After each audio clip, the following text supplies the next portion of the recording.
1 മാസത്തോളം നീളുന്ന UK പര്യടനത്തിനായി team India യാത്ര തിരിച്ചുകഴിഞ്ഞു. ആദ്യം അയർലാൻഡ്, പിറകെ ഇംഗ്ലണ്ട് എന്നതാണ് ഇന്ത്യൻ ടീമിന്റെ ദൗത്യം. വെള്ളിയാഴ്ച രാത്രി 7:30 ബെൽഫാസ്റ്റിലാണ് അയർലാൻഡുമായുള്ള ഇന്ത്യയുടെ ആദ്യ T20 മത്സരം നടക്കുന്നത്. രണ്ടാമംഗം ഞായറാഴ്ച ഇതേ വേദിയിൽ തന്നെയാണ്. സൂര്യകുമാർ യാദവ് പകരം ശ്രേയസ് അയ്യർക്ക് കീഴിൽ ഇന്ത്യയുടെ കന്നിപ്പരമ്പര കൂടിയാണിത്.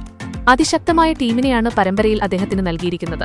ഇതിൽ നിന്നും ഏറ്റവും മികച്ച 11 പേരെ തെരഞ്ഞെടുക്കുകയെന്നതാണ് ശ്രേയസിന് മുന്നിലുള്ള ഏറ്റവും വലിയ ചാലഞ്ച്.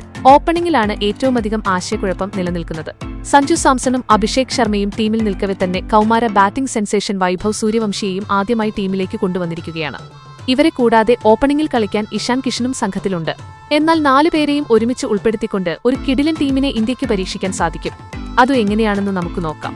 മിന്നുന്ന പ്രകടനങ്ങളിലൂടെ 15-ാം വയസ്സിൽ തന്നെ ഇന്ത്യൻ സീനിയർ ടീമിലേക്ക് വന്നിരിക്കുന്ന വൈഭവ് സൂര്യവംശിയുടെ അരങ്ങേറ്റം അയർലാൻഡിനെതിരെ ഉണ്ടാവുമെന്ന് ഉറപ്പായിട്ടുണ്ട്. താരം അത് അർഹിക്കുകയും ചെയ്യുന്നുണ്ട്. വൈഭവിനൊപ്പം ഓപ്പണിംഗ് ജോഡിയായി ഇന്ത്യയ്ക്കായി ഇറങ്ങുക മറ്റൊരു വെടിക്കെട്ട് ബാറ്ററും ലോക 1-ാം നമ്പറുമായ അഭിഷേക് ശർമ്മയുമായിരിക്കും. ഈ ജോഡികൾ ക്രീസിൽ ഒന്നിക്കുന്നതോടെ ലോകത്തിലെ തന്നെ ഏറ്റവും അപകടകാരികളായ ഓപ്പണിംഗ് സഖ്യമായി ഇന്ത്യയുടേത് മാറും. അഭിഷേകും വൈഭവും ഇടംകയ്യൻ ബാറ്റർമാരാണെന്നത് മാത്രമാണ് ഒരേയൊരു പ്രശ്നം. ഈ സഖ്യം വിജയിക്കുമോ എന്നത് കാത്തിരുന്നു തന്നെ കാണേണ്ടതാണ്. ഈ സഖ്യം ക്ലിക്കായില്ലെങ്കിൽ മാത്രമേ ഇതിലൊരാളുടെ പൊസിഷൻ മാറ്റുന്നതിനെപ്പറ്റി ആലോചിക്കേണ്ട കാര്യവുമുള്ളൂ. അഭിയും വൈഭവും ഓപ്പണിംഗിലേക്ക് വന്നാൽ കഴിഞ്ഞ T20 ലോകകപ്പിലടക്കം ഓപ്പണിംഗിൽ കസറിയ മലയാളി സൂപ്പർ താരം സഞ്ജു സാംസണിനെ ഇന്ത്യക്ക് 3-ാം നമ്പറിലേക്ക് മാറ്റേണ്ടതായി വരും. ഇതൊരു മോശം തീരുമാനമായിരിക്കില്ല. ഓപ്പണിംഗ് പോലെ തന്നെ അദ്ദേഹത്തിന് ഏറ്റവും യോജിച്ച പൊസിഷനാണിത്. IPL-ൽ സഞ്ജു ഏറ്റവുമധികം കളിച്ചിട്ടുള്ളതും 3-ാം നമ്പറിൽ തന്നെ. 4-മതായി ഇറങ്ങുക ക്യാപ്റ്റൻ ശ്രേയസ് അയ്യരാണ്. T20-ൽ അദ്ദേഹത്തിന് യോജിച്ച പൊസിഷനും കൂടിയാണിത്.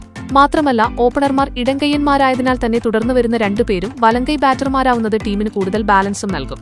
ശ്രേയസ് കഴിഞ്ഞാൽ 5ഉം 6ഉം സ്ഥാനങ്ങളിൽ ഇഷാൻ കിഷനും പുതിയ വൈസ് ക്യാപ്റ്റൻ തിലക് വർമ്മയുമാണ് ബാറ്റ് ചെയ്യുക. ഓപ്പണിംഗ് മുതൽ എവിടെയും ബാറ്റ് ചെയ്യാൻ സാധിക്കുന്നയാളാണ് ഇഷാൻ.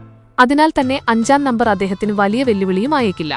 7, 8 സ്ഥാനങ്ങളിൽ ഓൾറൗണ്ടർമാരായ ശിവം ദുബെയും അക്ഷർ പട്ടേലുമാണ്. ബൌളിംഗിനേക്കാൾ ബാറ്റിംഗിൽ ടീമിന് മുതൽ കൂട്ടാവുന്നയാളാണ് ദുബെ. 9-ാമൻ പേസർ ഹർഷിത് റാണയാണ്. ബാറ്റിംഗ് കൂടി വഴങ്ങുന്ന ഫാസ്റ്റ് ബൌളറാണ് അദ്ദേഹം. വരുൺ ചക്രവർത്തിയുടെ അഭാവത്തിൽ യുവതാരം രവി ബിഷ്ണോയിയാവും ടീമിലെ പ്രധാന സ്പിന്നർ. പേസാക്രമണത്തിന് ചുക്കാൻ പിടിക്കുക അർഷ്ദീപ് സിംഗുമായിരിക്കും. ഈയൊരു പ്ലേയിംഗ് 11 വെച്ച് ഇന്ത്യക്ക് അയർലൻഡിനെയും ഇംഗ്ലണ്ടിനെയും തകർക്കാൻ സാധിക്കുമോ? വെറും 15 വയസ്സുകാരനായ വൈഭവ് സൂര്യവംശി തന്റെ അരങ്ങേറ്റത്തിൽ തന്നെ തിളങ്ങുമെന്ന് നിങ്ങൾക്ക് തോന്നുന്നുണ്ടോ? സഞ്ജു സാംസൺ 3-ാം നമ്പറിൽ ഇറങ്ങുന്നത് ശരിയായ തീരുമാനമായിരിക്കുമോ? അതോ സഞ്ജുവിനെ ഓപ്പണിംഗിൽ തന്നെ നിലനിർത്തണമായിരുന്നോ? അതുപോലെ തന്നെ ഈ ടീമിൽ മറ്റെന്തെങ്കിലും മാറ്റങ്ങൾ വരണമെന്ന് നിങ്ങൾക്ക് തോന്നുന്നുണ്ടോ? ആരെങ്കിലും പുറത്തിരിക്കേണ്ടി വരുമോ? വരാനിരിക്കുന്ന ഇംഗ്ലണ്ട് പര്യടനത്തിൽ ഈ ടീം എങ്ങനെയാകും പ്രകടനം കാഴ്ചവെക്കുക? നിങ്ങളുടെ വിലയേറിയ അഭിപ്രായങ്ങൾ കമന്റിൽ രേഖപ്പെടുത്തുക. ക്രിക്കറ്റ് ലോകത്തെ പുതിയ വാർത്തകൾ വേഗത്തിൽ അറിയാൻ fast cricket Malayalam channel subscribe ചെയ്യുക. വീഡിയോ ഇഷ്ടപ്പെട്ടാൽ ലൈക്ക് ചെയ്യാനും ഷെയർ ചെയ്യാനും മറക്കരുത്. നിങ്ങളുടെ പ്രിയപ്പെട്ട താരം ആരാണെന്ന് താഴെ കമന്റ് ചെയ്യൂ. പുതിയൊരു ക്രിക്കറ്റ് വാർത്തയുമായി അടുത്ത വീഡിയോയിൽ കാണാം.